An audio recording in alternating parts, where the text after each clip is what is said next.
ప్రతి పేదవాడి సొంతింటి కలను నిజం చేయడమే ప్రజాప్రభుత్వ ధ్యేయమని ఎమ్మెల్యే గండ్ర సత్యనారాయణరావు అన్నారు. జయశంకర్ భూపాలపల్లి జిల్లా టేకుమట్ల మండలంలోని పలు గ్రామాలలో భూభారతి అవగాహన సదస్సు, పల్లె దవాఖానా, సీసీ రోడ్లు, ఇందిరమ్మ ఇండ్ల లబ్ధిదారులకు మంజూరు పత్రాలను పంపిణీ చేశారు. ఈ సందర్భంగా వారు మాట్లాడుతూ రాజకీయ పార్టీలకు అతీతంగా ప్రతి నిరుపేద కుటుంబాలకు మొదటి విడతలో ఇందిరమ్మ ఇళ్లు మంజూరు చేస్తున్నామని, ప్రభుత్వం పెట్టే ప్రతి రూపాయి కూడా పేదలకు ఉపయోగపడాలని వారు పేర్కొన్నారు. ఈ కార్యక్రమంలో అధికారులు, ప్రజాప్రతినిధులు, ప్రజలు పాల్గొన్నారు.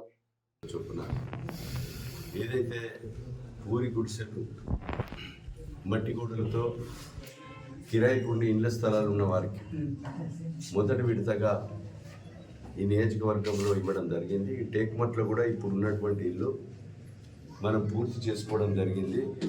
ఇంకొక 10% ఉంది. 4 లక్షల బిల్లు కూడా 3 విడతలుగా, బేస్మెంట్ కాగానే 1 లక్ష, స్లాబ్ లెవెల్ కాగానే 1 లక్ష, స్లాబ్ వేసిన తర్వాత 2 లక్షలు, వెంటనే ₹1 లంచం లేకుండా ఈ ప్రభుత్వం రాష్ట్ర వ్యాప్తంగా ఇందిరమ్మ బిల్లులు అకౌంట్లో పడుతున్నాయి. గతంలో మాదిరిగా డబుల్ బెడ్రూమ్ల కొరకు అసలు ఇచ్చిందే లేదు. ఇక్కడ 1800 ఇండ్లు ఇచ్చారు. ఒకరి బేస్మెంట్ లెవెల్ ఉన్నాయి, పిల్లర్ లెవెల్ ఉంది, స్లాబ్ అయి ఉంది, గోడలై ఉంది, పశువులు పందులు పడే పరిస్థితి ఉంది. ఆ 1800 ఇండ్లను కూడా గౌరవ శ్రీ ముఖ్యమంత్రి రేవంత్ రెడ్డి గారిని, పొంగిలేటిని మేము ఆ ఇండ్లు కూడా పూర్తి చేయమని కోరాం. అవి కూడా పూర్తి చేయిస్తాం.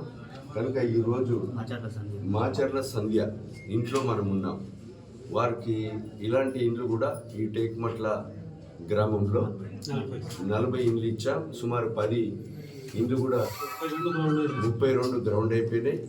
మిగతా 8 కూడా గ్రౌండ్ వివిధ దశల్లో ఉంది.